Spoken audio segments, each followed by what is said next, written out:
Good morning. We have monsters hand-drawn by Daniel. Yep. Jacob Smith, right here. Daniel it's a family Winston of River. monsters. Daniel Winston River, Jacob Smith. Boom, boom, boom. See, that's what happens when you let, like, your partner name the child. You get, like, a freaky name. Yep, I need an extra form. There's more names. There's more names. Okay, cool. How are you all? Thank you, Bano. We think so, too. Okay, cool. Yeah. Veux-tu parler avec notre ami? Veux-tu dire bonjour? No. No? Okay. Folks are still coming in, Right so here, come on right in. Here, right here. Yeah. Tu allé à l'école? Okay. Let's get started. I go to school like was. Oh, no, Oh, no, ça c'est l'école. l'école. So Yeah. this is school right now. Okay, this is home, Mama. I know, this is home, but we're in school right now. Right? Tu vois? Well, Mama. Regarde, tu es dans l'école. Et À pas l'école. renverse. Hello. Renverse. Pas à l'école. Now école. Okay. Pas à l'école. Good.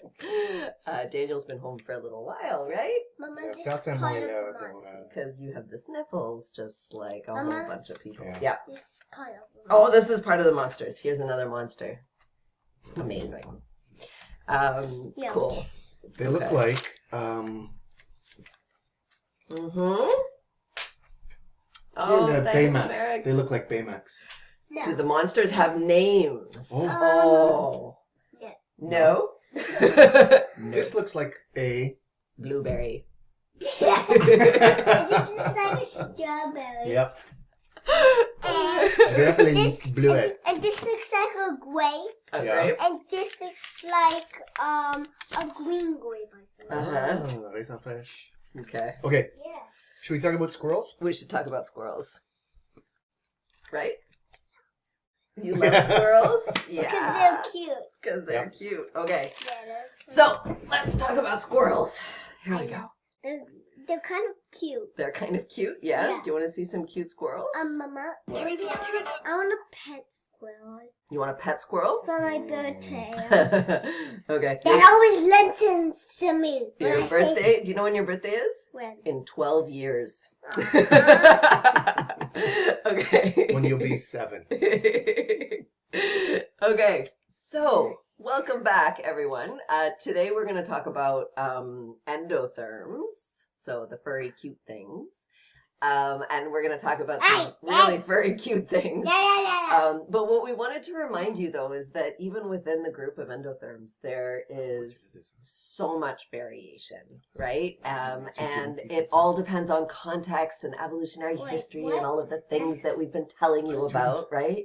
So, like, look at these two mammals, these two endotherms, and even just looking at the surface temperature of their bodies, we can see this, like, stark variation, right?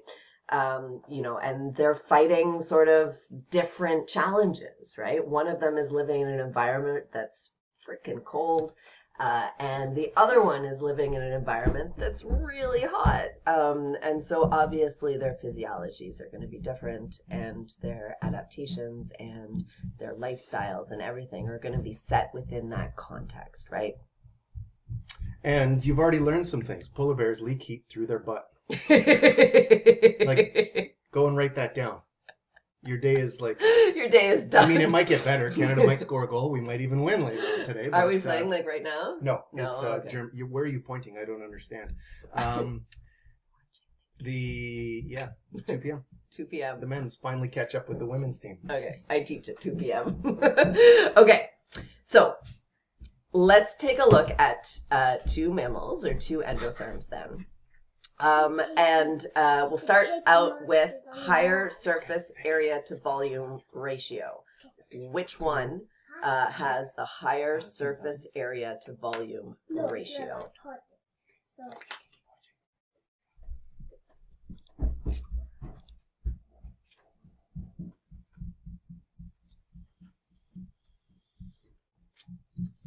Cool. Okay, which one will lose heat faster?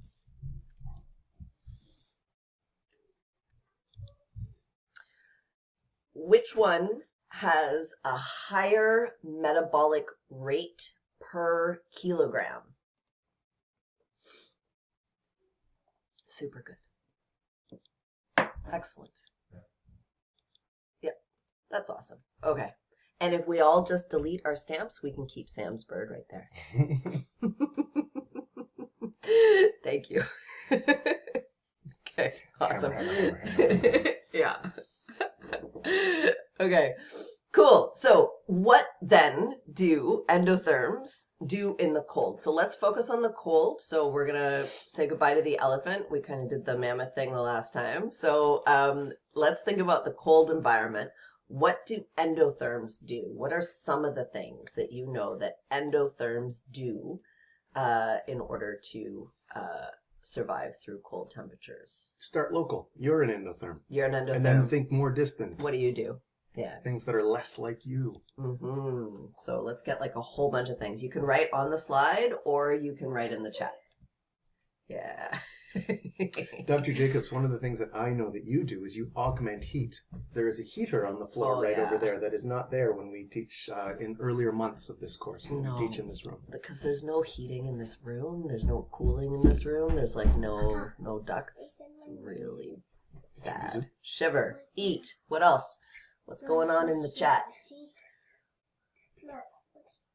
Wear coats, thick fur, put on warm clothes, find shelter. Turn on the heater. Yeah. Shiver, shiver, shiver. Hibernate. Which is nice that that's repeated. Yeah. Hibernate. Get larger. No, they like fluff out their feathers. Oh, yes. Yeah. Okay, wear warmer clothing. Face the sun. Go towards the sun. Yeah. Good. Be chunky. Migrate. There Migrate it is. To the south. Be round. Yeah. Good. Okay. Super. Yeah. So good stuff. A lot of these things, absolutely, and there are other things. So, so what we're gonna do is kind of try to just kind of come up with like broad scale categories. Chonky. Okay.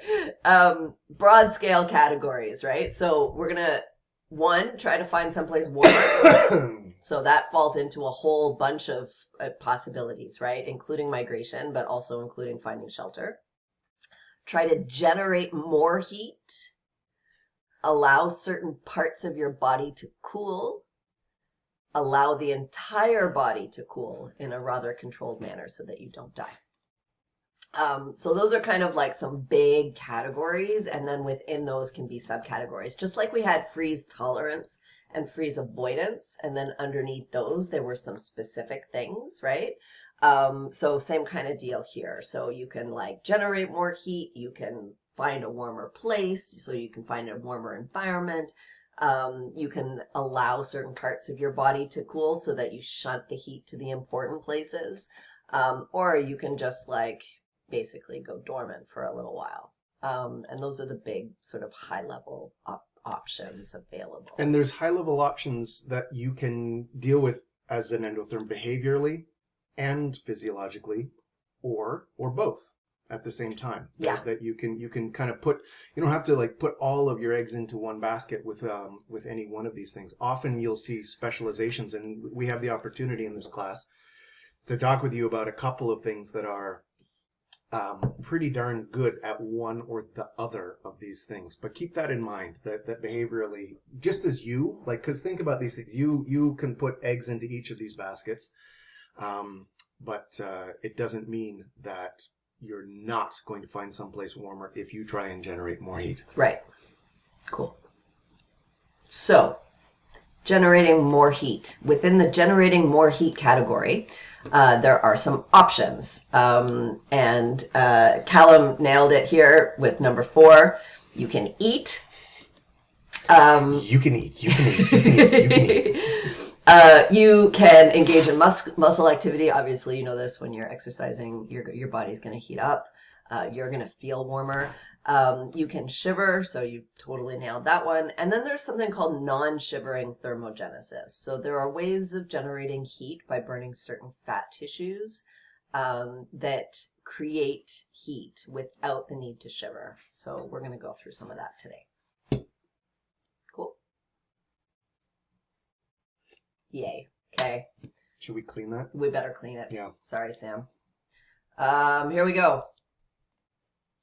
Okay, so I really get excited talking about fat molecules. I love it. I love it because, well, I did my PhD on fat and fat birds, which was brilliant because they are so squishy and yummy. Chonky. That's why you They're responded. chonky. That's why you responded when They're chonky. Exactly. Okay, so so I know a little bit about fat.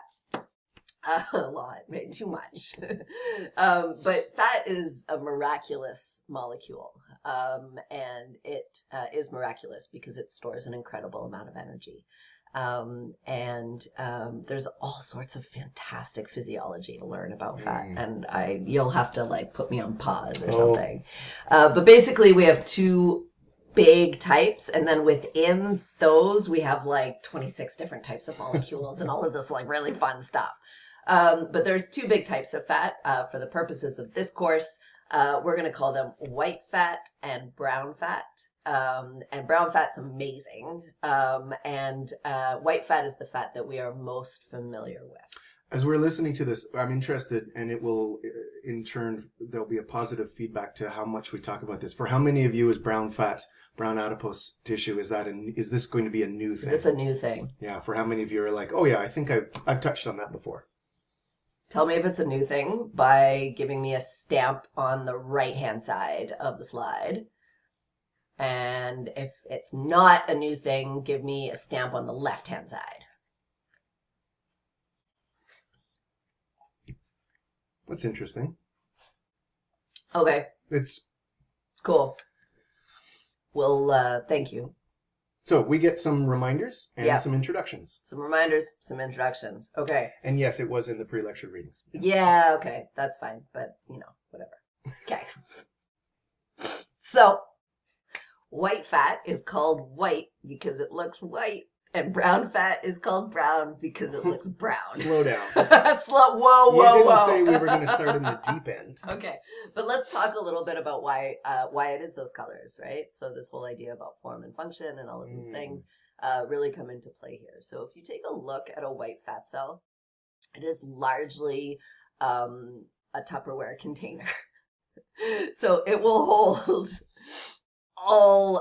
it's a huge glob, like a single glob of fat, right? And then all of the organelles and everything are kind of just shoved to the side.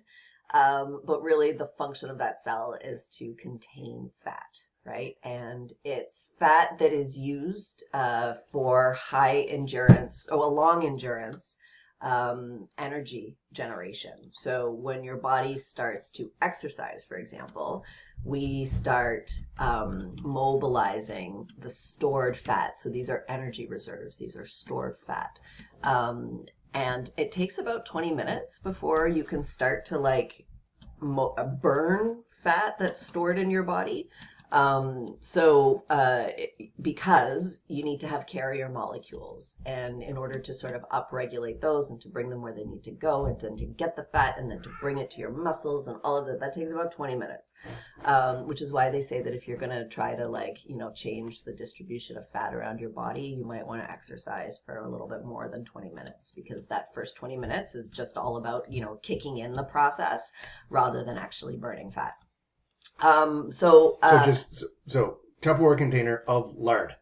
Yes. There you go. Okay. So then there's brown fat, and brown fat looks like this within the molecule. Okay. And basically what it is it's not actually brown fat. It's the mitochondria that are in the brown fat cells that look brown. And there are lots and lots of mitochondria, because what's happening here is playing with surface area to volume ratio.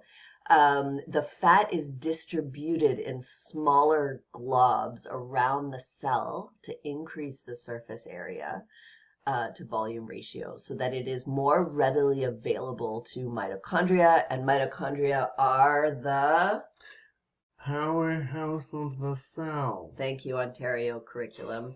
And so readily available to mitochondria, which make a whole bunch of heat. So they burn a whole bunch of this fat, and they create an incredible amount of heat. So these are heat generating cells. and the white fat cells are energy storage cells. Cool? Questions? So if two things. One of them is to extend on the last analogy. So you've got your Tupperware, you've opened the freezer and you've got a Tupperware container of lard. You've opened beside it is another Tupperware container containing butter tarts. Smaller things where the surface area to volume is changed and they have little tiny powerhouses because all good butter tarts have raisins. And butter tarts are the powerhouse of the person as the mitochondria is the powerhouse of the cell. And the last thing we'd like to note is that if any of your parents are realtors, or if you become a realtor, or maybe you already are dabbling in that industry, if you could please take that slogan and say like, Karen Ingram, powerhouse of the cell, and be like have a nice kind of a muscular shot on the bus stop, that would delight me to no end. You mean cell, S-E-L-L. Whoa. Yeah. Okay. Like, please. I think you're never going to forget brown fat. I hope. Now I want butter tarts too. Butter tarts do not have raisins. Wow. And then the camera went dark.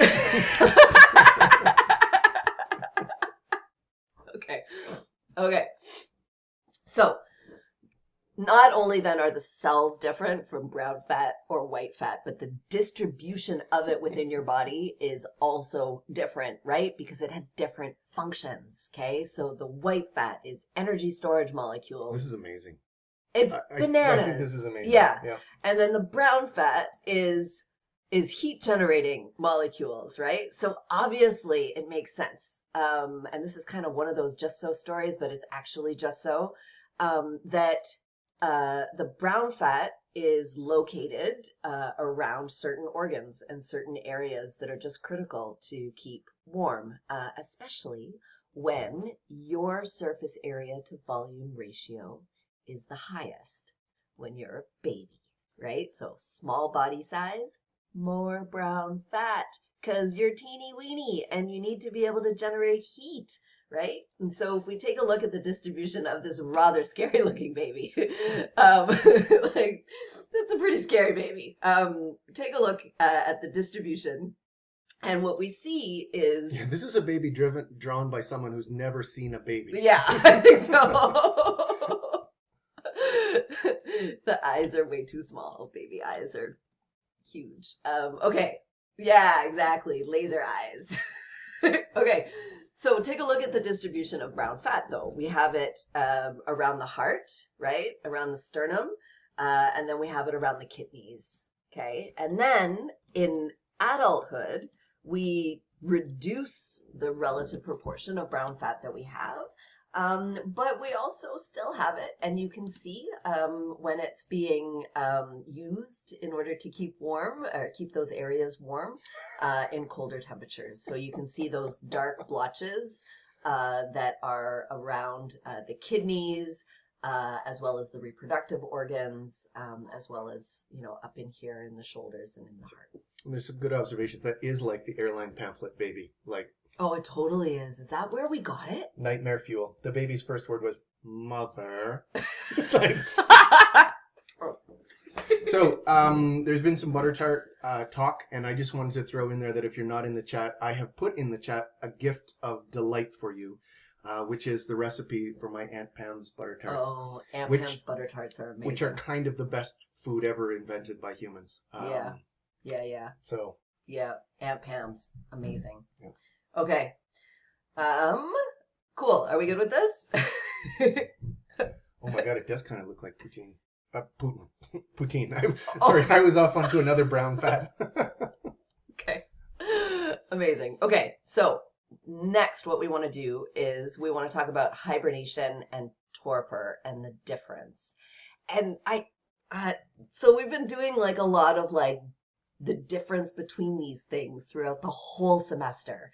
And we really want to leave that with you and your brain to be able to go, okay, how are these things similar? How are they different? What can we learn from those differences, right? And so it's just one of those themes. And so that's why we keep on doing it, because I think it's really cool to be able to, take two things and go, oh, where are the connections? Where are the differences? What can we learn? So One of the things that we talked about is finding warmer places. And the other thing that we talked about is being able to control or reduce your body temperature. So this is kind of a combination of both of those things, sort of, or can be, right? So things that hibernate usually do find warmer places, slightly warmer. Things that go into torpor, not necessarily, but also it can happen, okay? So basically, the difference between torpor and hibernation physiologically is time. It's like comedy. Timing. So, yeah. So torpor and hibernation both describe sort of depressed metabolic body states. No, like reduced, not sad. Yeah. Yeah. And sad isn't depression, but you Yeah, know what I mean. that's- Okay. So, depressed body states, right? So basically decreasing your physiological activity and being able to then increase it later. Because if you decrease it and can't increase it, then you're dead. So, yeah. So what it means is that your body is basically adapted to be able to operate at colder temperatures so long as you're not actually doing much physical activity. Okay, so long as you don't have to, move fat around your body and burn it and all of that stuff. So torpor is basically all of that, but over a very short period of time, like a night, one night. And hibernation is that, but over a longer period of time, like weeks or months. Okay. Oh, and I like this too. There are obligate and facultative hibernators. So some of them need to hibernate and some of them can hibernate, and those are important differences. So if we kind of stack them up side by side, some of the differences that we see, usually torpor is experienced fairly regularly by small endotherms with high metabolism. So things like hummingbirds, in order to get through the night, actually do need to reduce their body temperature because they usually burn more energy per gram than a larger bodied endotherm. And so what is that? That's a hummingbird coming out of torpor. Oh, that's amazing. Yeah. Do you want to share that? I just put it in the chat. You put it in the chat. Ago. Okay. So good. Okay. So they do it overnight because all of their food acquisition has to happen during daylight, right? When flowers are open. And they wouldn't have enough, they don't have enough body volume to store the energy that they would need at their regular metabolic rate without being able to eat overnight. Okay. So physics, it was worth taking. Yeah. This is the surface area to volume keeps coming up. It's kind of a big deal in biology. Kind of a big deal. Yeah. That's even kind of a pun. Right? But it's a big deal. It's a big deal. Yeah. It's a little deal. Mammals with a range of metabolic rates can experience hibernation. And even then within hibernation and within the mammal world, there are differences between small-bodied mammals and large-bodied mammals. Okay. For torpor, it's short periods. For hibernation, it's longer periods. You don't need to have like super high fat storage, right? Or food storage in order to get through torpor because it's short duration. But for hibernation, you got to put on those pounds, right? You've got to be chunky. We see a rapid body temperature drop within minutes. And here the drop is often much more shallow and sort of it takes longer to happen, right? Because it's going to be a slower process. We see decreased metabolic rate.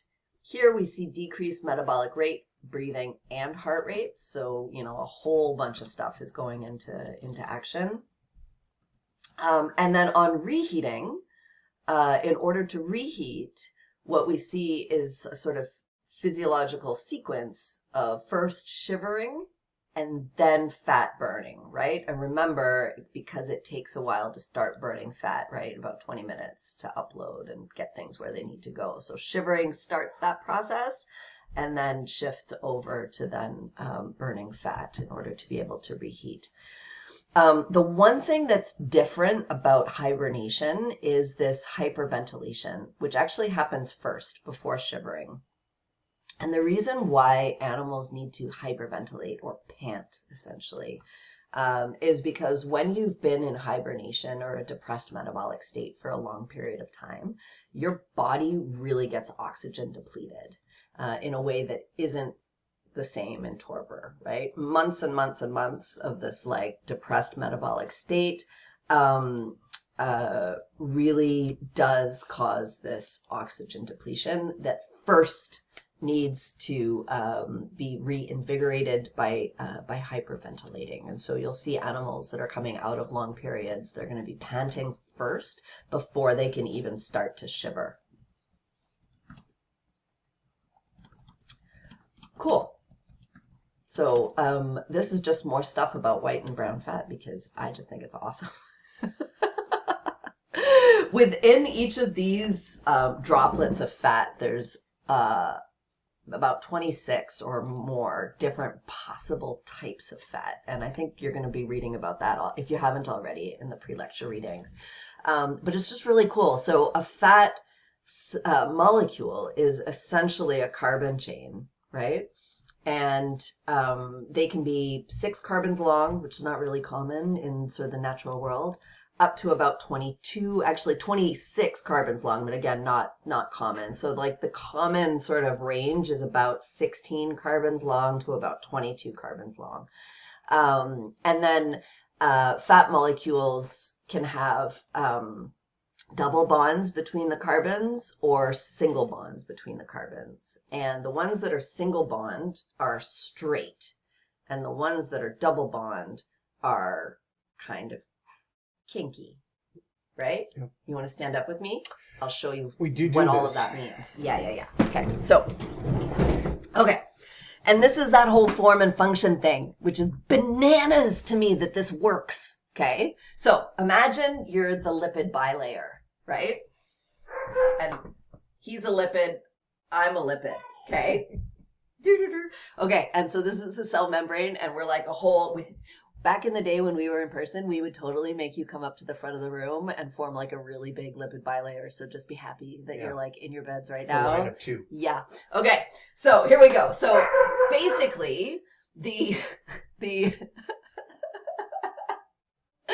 okay, the ones that have single bonds are straight. Okay. And that means that there's not a lot of space, right? And they're all just kind of stuck together. But the fats that have double bonds, at least one, what that does is it creates a curve or a kink in the actual molecule, okay? Where are you going to kink? So I'm going to kink like this, and you're going to kink like that. Okay, so we're now, let's just say we're 18 carbons long with one double bond. So that would be called an 18-1. And then what you see when you kink the molecule is that all of a sudden the actual space that this molecule is taking up is bigger. We're going to demonstrate that by knocking down the shelf. Yeah. So let's go back to no double bonds. Heat up. And then we can kind of like get in close together. Yeah. And then we go to double bond.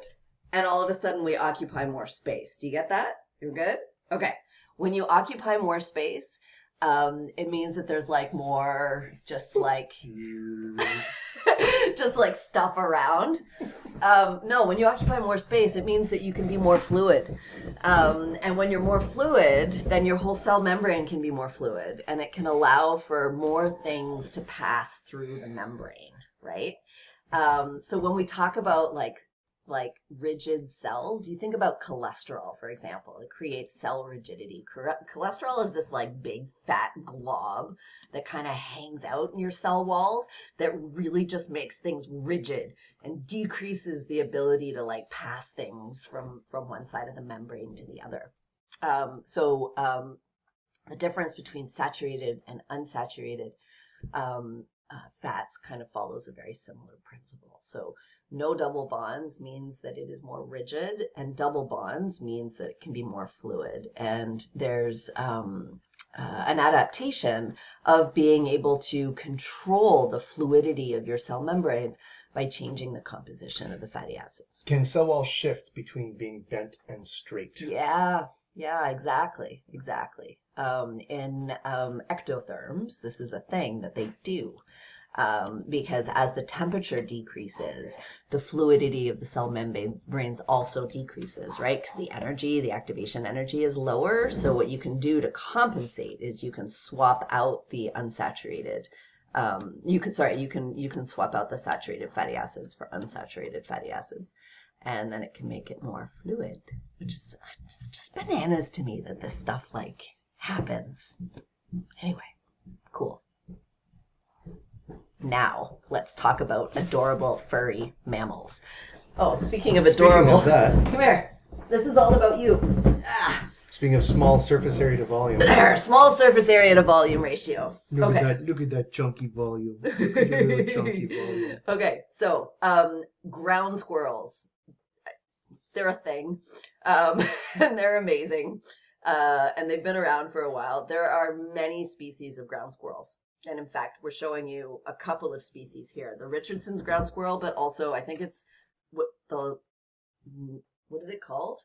It's a mammal. It's a mammal. Hold on. For some reason the stripy one is a different one. Okay. But basically, this little diorama on the top left kind of describes their habitat super well. So they live in sort of plains and meadows, and they build burrows underneath the ground. And they hibernate, but kind of in a freakish way. So we're going to show you basically an exception to the general rule of hibernation, because the general rule for small mammals is that they do have this temperature depression by 10 degrees Celsius, or maybe even a little bit more. The larger mammals, they can't go down that far because they basically wouldn't have the ability to reheat. So their temperature depression is actually much more shallow. They may go down by 5 or 6 degrees Celsius. So bears, for example, really experience this shallow hibernation. But what we're going to show you is like the deepest hibernation physiologically that has to date ever been found in an endotherm. Bananas. It's bananas. And those of you who are in the chat, I put a video of this process up. Some amazing video that we should probably include in the future. Okay. When we've got more time. Yeah. You know how the future is going to have more time. Yeah, the future us. There's a whole bunch of things here, so don't let your eyes try and take in all of the things at once. Ignore the bottom 4 graphs for right now, and just take a look at the top left-hand side, and you'll see the temperature. This is the easiest one. So we're looking at, and then you can, the scale, the axis label for that is from June into March. So midsummer to early mid-spring. And so you can see the temperature going up and the soil temperature then falling down throughout the winter and then starting to rise up as the snow leaves. Now, let's ignore all of the bottom except for the top left or right. You can choose. Let's deal with the top 2, the adult patterns. And take a look at what you see there. It's spiky. Why is it spiky? What does that mean in terms of the activity of that animal? Let's throw a question at you to get you to kind of grapple with what we actually see there, if you don't mind, okay? Yeah, this is better. Yeah, so take your time, okay? This is not an easy one, but I feel like it might be helpful. I don't even know the answer. What would you do if the ground was freezing? Okay, I think is that it? Look at me. Not if you're hibernating, you can't move really fast. Unless you're a ground squirrel singing out of key.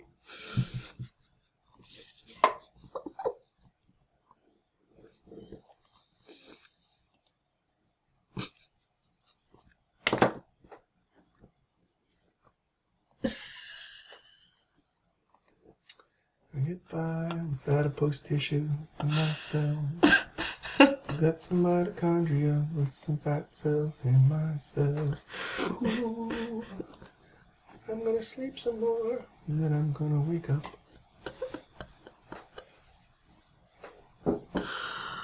Oh my God, help Do I me. need a sweater? I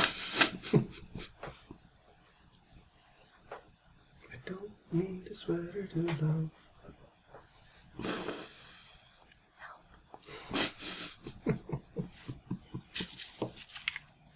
13-line ground squirrel is when you're thinking of the name. 13-line ground. The Thank lined, you. the lined. just the specific. Thank you. That's it. Yep. That's it. Okay. A couple of ground squirrel sharpshooters in the group. Yep. Thank you.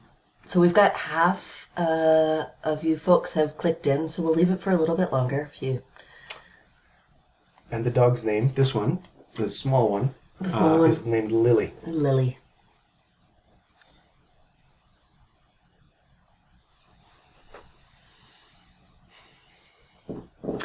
You dropped in a slide that I haven't yet seen. Do you want me to see if I can teach to it? Like we'll do improvised teaching? Let me try. Yeah. Okay. Smith put in a slide that I've never seen before, and sometimes we used to do this at like conferences and stuff. We'd like punk our friends by like randomly dropping in a slide before their presentation, and then they'd have to like pretend like it's just part of their talk. It's good improv. Yeah, it's great improv. Practice, or it's good intersection of improv, of yes-anding and science. So I have no idea what's coming. Is it next? I don't want to see. It's coming. Usually what Smith drops in are like hardcore data slides. This slide is like the Spanish Inquisition. You don't know what's coming? Okay. Some of the answers were cut off in the poll. Yeah, actually I see that now. That's super. Oh, I'm sorry. Shit. Scheisse. You can't see them? Here. Oh. That's terrible. I'm sorry, I didn't know that. Okay. Well, then. Go ahead and stamp which one you said, or which one you would like to say. Thanks, Elvarges. Yeah. You think, I don't know, Zoom's been getting a lot of traffic in the last 3 years. Maybe this is in their to-do list. Yeah. Okay.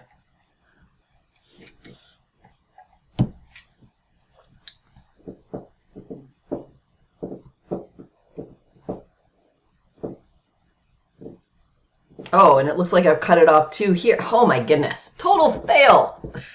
Question fail. Okay. So, thank you, and I apologize. We will clean this up so that you can, take a look at it later. The answer is C. So here we go here. And then here is the distribution. So the answer is C. What you want to do is take a look. If you got it, that's great. But even if you got it, still take a look at the other options and figure out why it's incorrect, right? What part of the statement is incorrect? It could be it's not a reasonable explanation. It could be a causation correlation thing. It could be all sorts of things. So just take a look and see if you can come up with the reasons for why, and that should be helpful. Again, like we really want to get you to think critically about data. And so, it wasn't a super easy question to begin with, and obviously we had some words cut off, so sorry about that. Okay. But then the question remains, why? Why do they do this? Because you're right. So some of you are writing in the chat, wait a second, are we looking at super sleepers? Yeah. And they're hibernating several times a year for short bursts. And it is like they are doing this in bursts. In bursts, right? Check this out. But the bursts track, look at the lower end of where they're tracking. That underslope, we'll call it, matches nearly perfectly the soil temperature. It's a little bit above it. Yeah, and it's bananas. This is 0 degrees Celsius. This is a mammal that is almost frozen, but not. But like when you pick it up, it kind of does feel like a hockey puck. It would give you that kind of, oh. Yeah, it would feel like taxidermy. Yeah. Right? So, and then every like couple of weeks or every week, it goes up, spike, and then back down. And then, but it's not like they're like, going outside, right? Like these things are still hibernating, but their body temperature spikes for a bit and then comes back down. A couple weeks later, spike, come down. And then like there's you're right about super sleepers, right? This is bananas. Okay. And then the younger ones, the spacing, I notice, is even bigger between the spikes. Okay? Do you notice that? And the females I see as being even bigger between the spikes than the males. So again, these are like things that they have in common, but slightly different. What's going on? What can we learn? And so some folks did some learning. And what it seems like is that this spike in temperature is a way to activate the immune system and kind of clean out the body as it accumulates things during hibernation. So it's a way of getting your immune system to kind of clean shit out and activates all of those things, right, that need the higher temperature in order to be able to work. And then when it's all clean, they go back down into the really, really deep, dark temperatures, right? And as they're in that leading edge of the winter, they drop lower than they were before. Yeah. Lower, and track that. Yeah. And then the spaces between probably say a lot about, the differences between males and females and the differences between adults and juveniles with respect to the accumulation, either the accumulation of things or the ability to tolerate the accumulation, which I think is really, really cool. So questions, would this work for humans in No. the chat? Very dangerous to try. Don't do it. Yeah. Yeah. Right? Because it's not just, oh, I'm going to depress my body temperature. There's a whole series of adaptations physiologically that go into building something like this, which, again, blows my mind that this happens.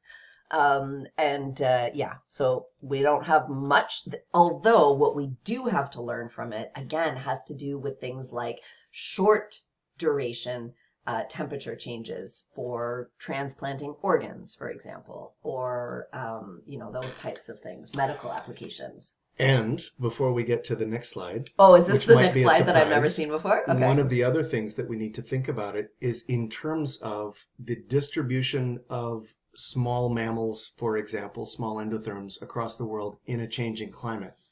This is essentially a fat storing strategy that we just showed. This is something that is where its hibernation pattern, that tracking is completely dependent on brown fat, right?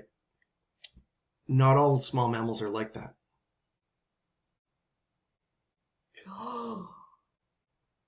Okay.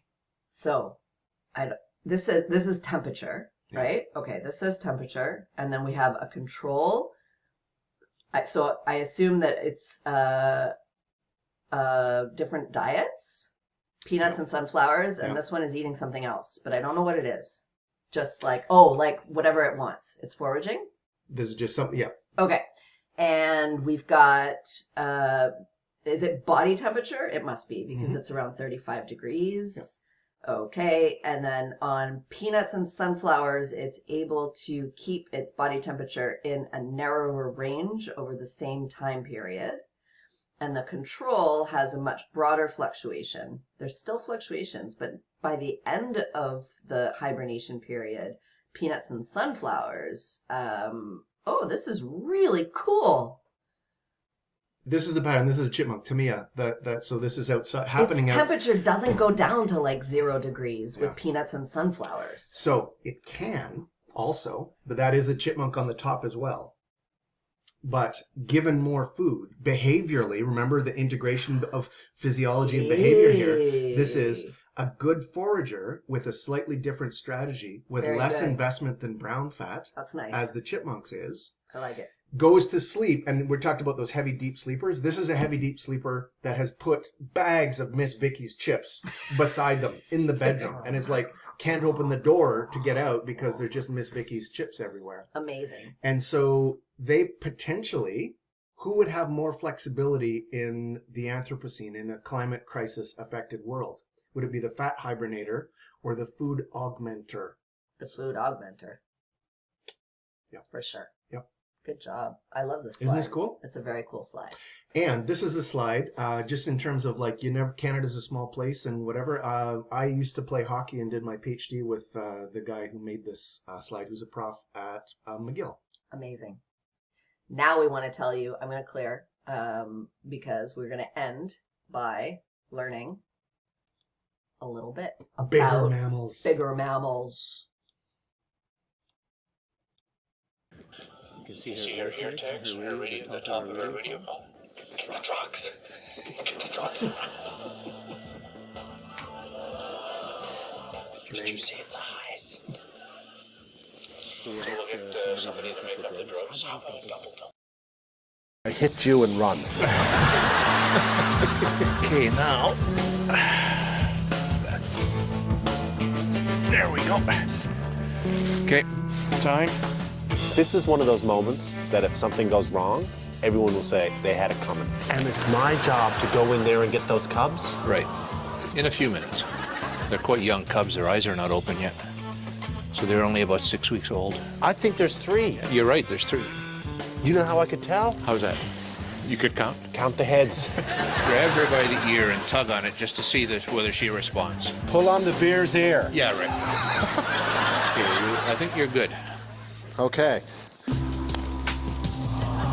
Okay, number 1. Good job. How cute is that? Ready? Okay, little bear. And another one. Good job.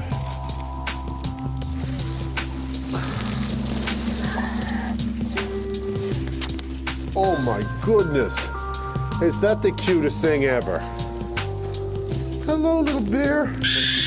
Rick, I think what we should do, Rick, Okay, yes, what do we do now? I think you should pass the cubs over to... No. No. Well, you got to help me get Mom out now. Okay, no. No? Yes, okay. Can I name them? Well, You don't encourage that, do we you? number them, Rick. I'm going to name them. The screaming one is Danny Williams. You change the collars every year? Yeah, their batteries last about a year. Okay, thank you. So just screw the things off? Yep. Now we have to send that to Ottawa because Stephen Harper needs it for Jim Flaherty. Keep an eye on him. All his ministers wear these. This is government issue. There she comes. 1, 2, 3.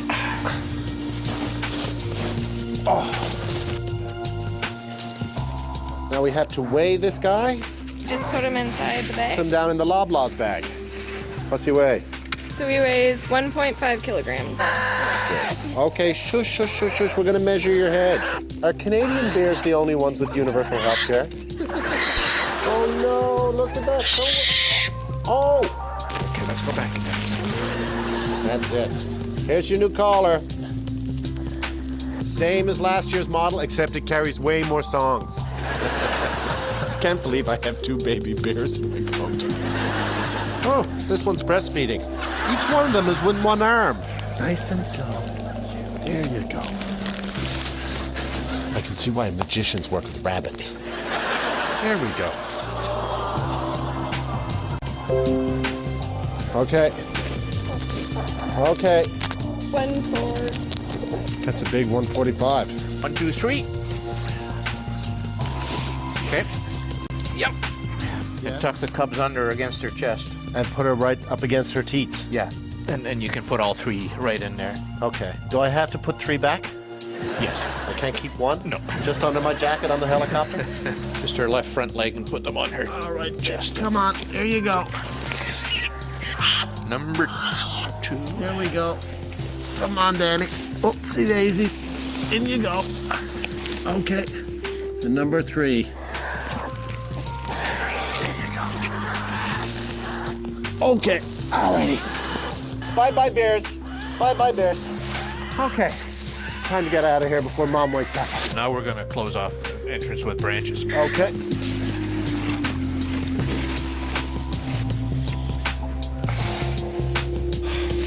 Thank you, Marty, sir. Rick, That was an incredible day.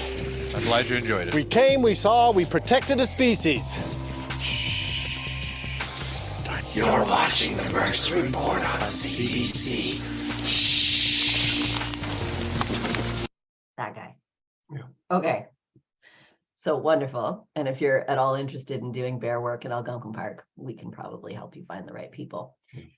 And because this summer we were hanging out at a wedding outdoors For a former student of this For- class who is for a former, yeah, a current graduate student of ours. yes. And Catherine was getting married and we were sitting at a table, and we had a table all by ourselves. And that was really good, COVID, blah, blah, blah. But we were sitting there, and then all of a sudden a whole bunch of people came to sit with us, and we chatted, and it was lovely. And I don't know how we figured this out, but this guy was one of the people that was sitting with us. You can see her ear. And there he is, 25 years later. So we took a photo, and we were like, "You're the chapstick guy." And now a research scientist, right? A biologist. Yeah. And lovely human. Works for the OMNRF in Peterborough, and on big mammal and small mammal, but principally big mammal biology. And so does, if you're interested in bear work in Algonquin. There you go. It's possible. And we know him. Okay. So what does that have to do with polar bears? Nothing. And next week is all about polar bears. So join us. We're really looking forward to it. And take care of yourselves and each other. Go Canada, go.